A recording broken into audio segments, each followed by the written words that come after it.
Pessoal, tudo bem? Aqui quem fala é Tarsis. Estou gravando essa primeira videoaula de hemoterapia. É um projeto piloto, a gente pode programar aulas adicionais futuras, tá bom? Se vocês gostarem desse modelo, tá? Vamos falar hoje sobre as modificações dos hemocomponentes, tá? Eu posso filtrar um hemocomponente, eu posso irradiar, lavar e até mesmo fenotipar os nossos hemocomponentes, as hemácias em particular, né? Nós não vamos comentar hoje sobre a fenotipagem, tá? Isso vai ficar para um assunto futuro. Por que nós filtramos as bolsas? Por 3 motivos. Para a prevenção de reação febril não hemolítica, para a prevenção de aloimunização HLA e para prevenir a transmissão de citomegalovírus.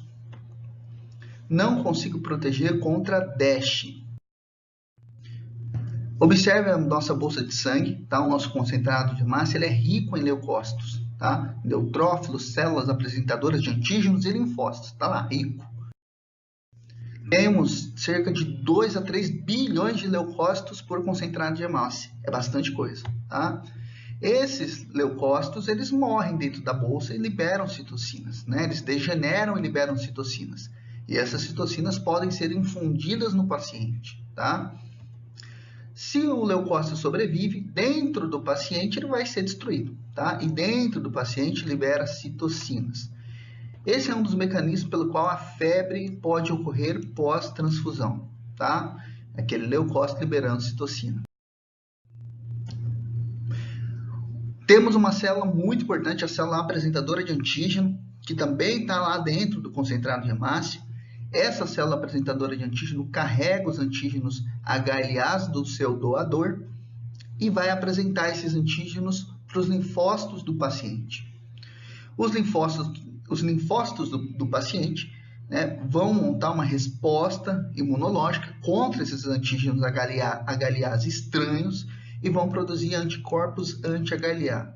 E aqui está um grande problema, né? Se a gente não remover essa célula apresentadora de antígenos, nós vamos permitir a produção de anticorpos anti-HLAs. E o resultado disso pode ser refratariedade plaquetária, falhas de enxertia no contexto do transplante. E também está envolvido nas reações febris não hemolíticas. Então, se você vai ter um paciente aloimunizado, e a gente não quer isso, tudo bem? O terceiro motivo é que os leucócitos são hospedeiros dos vírus intracelulares, né? Particularmente do citomegalovírus. Se o seu doador é um doador contaminado por citomegalovírus, ele pode transmitir por meio dos leucócitos esse citomegalo aos nossos pacientes, né?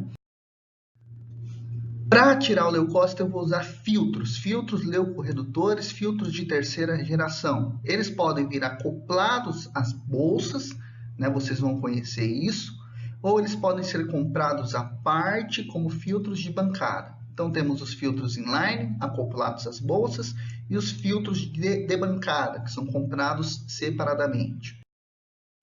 Esses filtros conseguem reduzir mais de 99,9% dos leucócitos, tá? Deixando lá naquela bolsa que tinha 2 a 3 bilhões, apenas 5 milhões de leucócitos. Isso é suficiente para remover a grande totalidade das células apresentadoras de antígenos. Aqui está representado um filtro, né? As bolinhas pretas são os poros desse filtro, e em cinza as fibras. Os poros funcionam como um mecanismo de barreira, as fibras funcionam como um mecanismo de adesão. Pelos poros ficam retidos os linfócitos e nas fibras os granulócitos e as plaquetas ativadas vão ficar retidos. Então, eu tenho 2 a 3 bilhões de leucócitos. Quando esses leucócitos passam pelo filtro, eles vão ficar retidos nos poros ou presos nas fibras. É assim que o filtro consegue retirar os leucócitos. No final, eu tenho um hemocomponente com muito poucos leucócitos e praticamente nada de células apresentadoras de antígenos, né?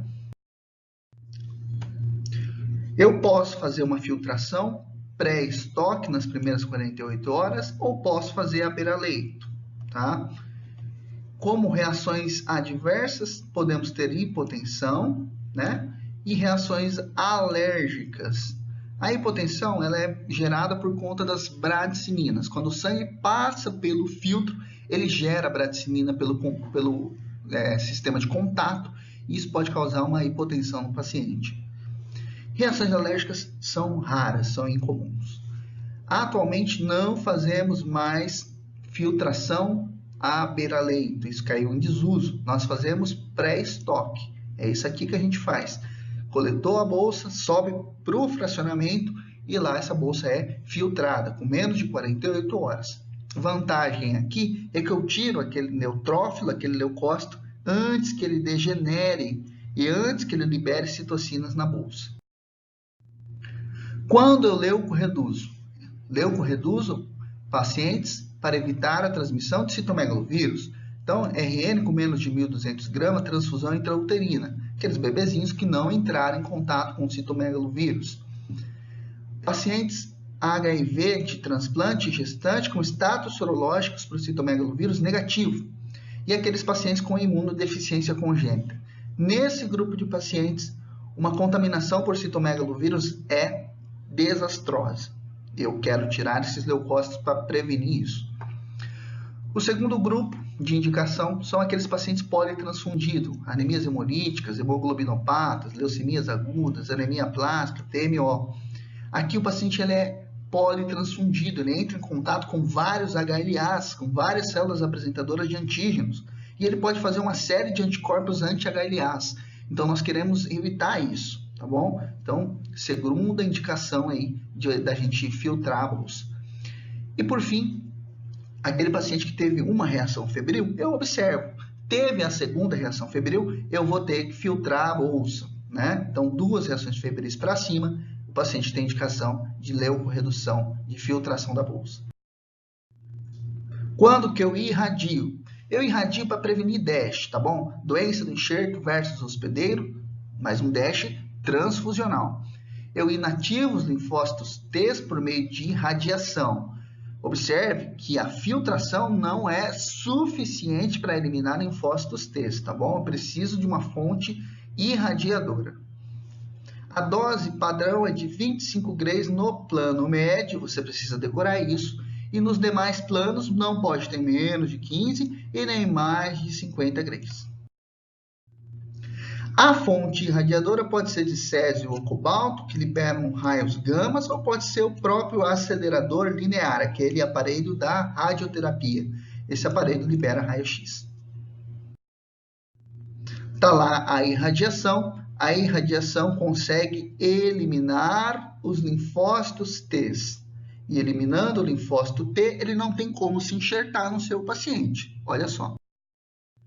Quando que eu irradio? Irradio RNs com menos de 1.200 gramas, com menos de 28 semanas, as transfusões intrauterinas.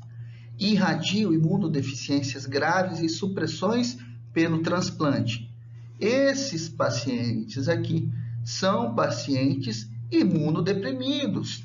Esses pacientes não conseguem lidar com os linfócitos transfundidos. Esses linfócitos transfundidos podem se enxertar nesses pacientes e causar doença do enxerto versus hospedeiro. Mas tem um outro grupo de pacientes que não necessariamente são imunossuprimidos e que podem, mesmo assim, ter DASH transfusional.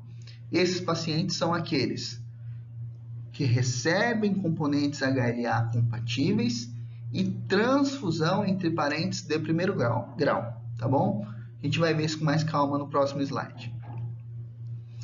Fludarabina, exsanguíneo transfusão e tratamento mieloablativo para tumor sólido são indicações possíveis que você vai encontrar na literatura. Presta atenção aqui. Eu tenho um doador, na bolsa desse doador tem linfócitos e eu tenho um paciente. Suponhamos que esse paciente aí ele está lá no transplante, é um paciente imunossuprimido, ele não tem linfócitos praticamente, tá? Se ele não tem linfócito, os linfócitos do doador conseguem se enxertar nesse paciente. E uma vez que esse linfócito se enxerta no paciente, ele passa a atacar esse paciente. Ou seja, o paciente foi permissivo, ele estava imunossuprimido, o linfócito encontrou um terreno fértil para se enxertar e proliferar e causar lesão de órgãos, de pele, de fígado, de medula óssea. O quadro aqui é gravíssimo, uma mortalidade extremamente elevada. Só que eu tenho parentes de primeiro grau, que não necessariamente são imunossuprimidos. E olha o que acontece aqui. Vamos olhar os antígenos HLA dos nossos linfócitos aqui. Primeiro, doador. Doador é A2B7, A2B7 em homozigose, tá bom? E o paciente é A2B7, A11B12.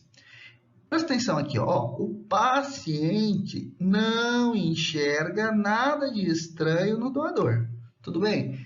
Ele olha para o doador e vê um A2B7, outro A2B7, eu também tenho A2B7, então estamos aqui todo mundo tranquilo, há uma compatibilidade.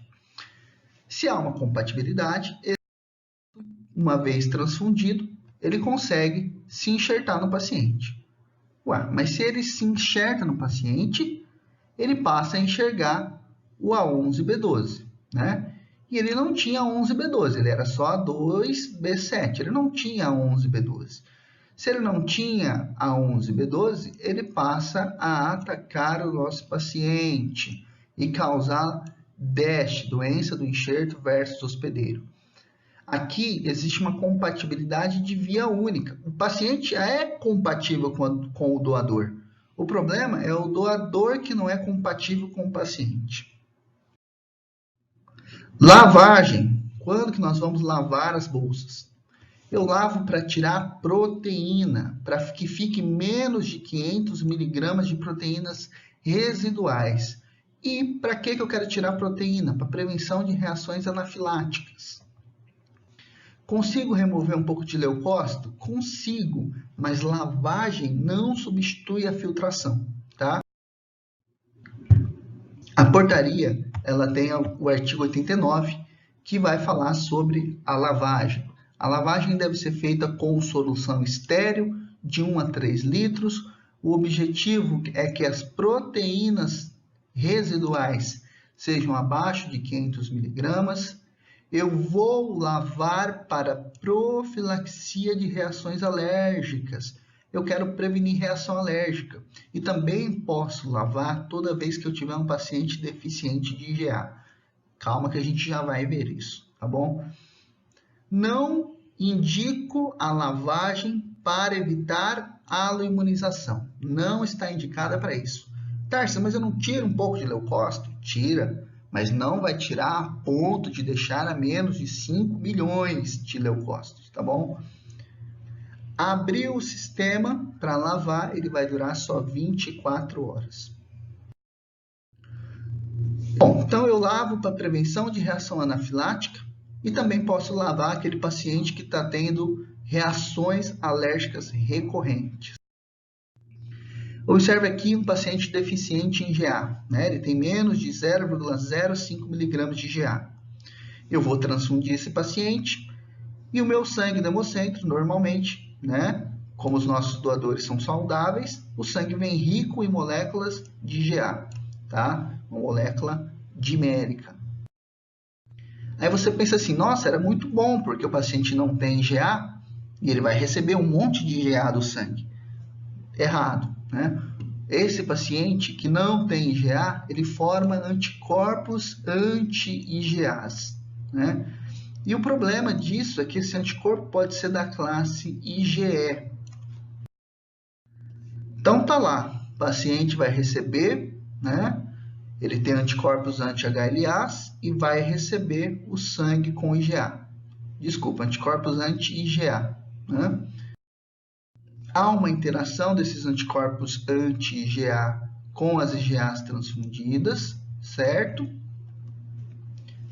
Esse anticorpo da classe consegue se ligar a mastócitos, basófilos e promover a liberação de histamina. Assim, um quadro anafilático, um quadro alérgico com urticária, dispneia, hipotensão e até mesmo choque, tá bom? Pessoal, é isso que a gente tinha para falar agora, né, hoje. Espero que vocês tenham gostado. A gente pode programar aulas futuras sobre outros temas, tá bom? Um abraço para vocês.